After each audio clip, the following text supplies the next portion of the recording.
In the treacherous world of imperial courts, assassins often arrive faster than friends. But what if an emperor vanished, only to rise again from the dead?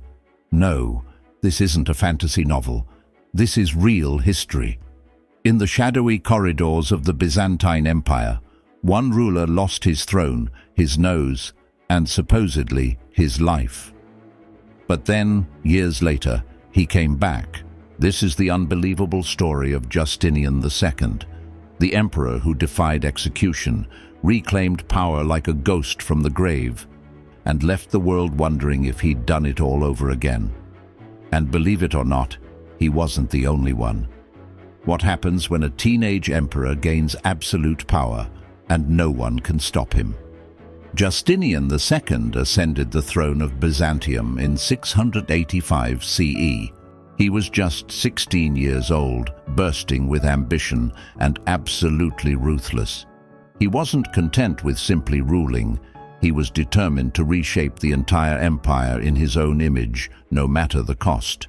He jacked up taxes to fund his grand projects, crushed any hint of dissent with an iron fist, and brutally suppressed revolts.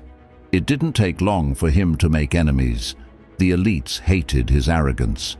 The church feared his overreach. And the people, they began to plot against him.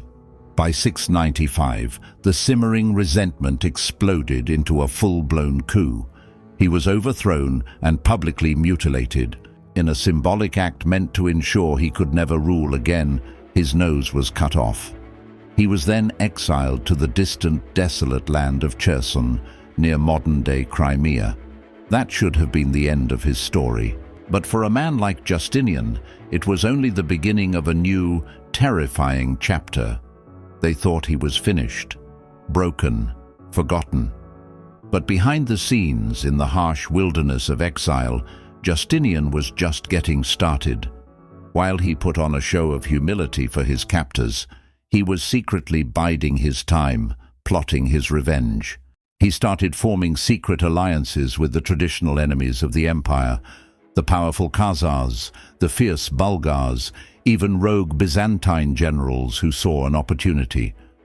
When the new emperor in Constantinople heard whispers of Justinian's scheming, he sent assassins to finish the job for good. But Justinian was always one step ahead.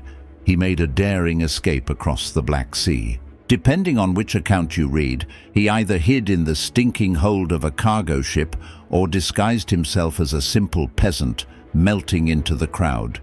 He vanished without a trace and was presumed dead. The empire breathed a sigh of relief, until he returned. Not as a beggar, but as a conqueror at the head of an army. Imagine the sheer shock of that moment. A deposed, disfigured emperor, a man everyone thought was dead, suddenly standing at the gates of his former capital, leading a battle-hardened army. In 705 CE, after a full decade in exile, Justinian II, allied with the Bulgarian Khan Tervel and his force of 15,000 warriors, stormed the walls of Constantinople. Under the cover of darkness, they found an unguarded aqueduct and scaled the supposedly impenetrable Theodosian walls, pouring into the city. The reigning emperor, Tiberius III, was caught completely by surprise and fled for his life. Justinian reclaimed the throne he believed was his by divine right, and if you thought his time in exile had taught him mercy, you would be dead wrong. He immediately began a reign of terror. He hunted down his rivals, executed the men who had overthrown and mutilated him, and ruled with a cold, calculated vengeance that chilled even his allies. The empire had never seen an emperor return from what was essentially the grave before, and after witnessing Justinian's second reign, it likely hoped it never would again. But here's where the story gets even weirder. Some historians and chroniclers believe he didn't just die once, he may have died twice. Justinian's second reign came to an end much like his first, with betrayal and revolt. In 711 CE, another rebellion successfully dethroned him. This time, there was no exile. He was captured and executed on the spot, his severed head sent back to Constantinople as proof that the noseless one was finally gone for good. But almost immediately, rumors began to spread. Some whispered that the head on display belonged to a body double. Others believed that the master of escape had done it again, pulling off the ultimate vanishing act for a second time. Was it just the paranoia of an empire haunted by his memory? Or did Justinian, the emperor who had already cheated death once, manage to do it again? We may never know for sure. And Justinian wasn't the only ghost emperor in history. This strange theme echoes across different cultures and eras. After the Roman Emperor Nero's death, rumors persisted for years that he had faked his suicide and fled to the east, with several impostors appearing to rally support. The mysterious disappearance of King Sebastião of Portugal in a 16th century battle sparked a messianic cult that lasted for centuries, with followers believing he would one day return to restore Portugal's glory. Even modern conspiracy theories about powerful figures follow a similar pattern. The idea that the truly powerful don't just die, they vanish, waiting for the right moment to return. Why does this story repeat itself?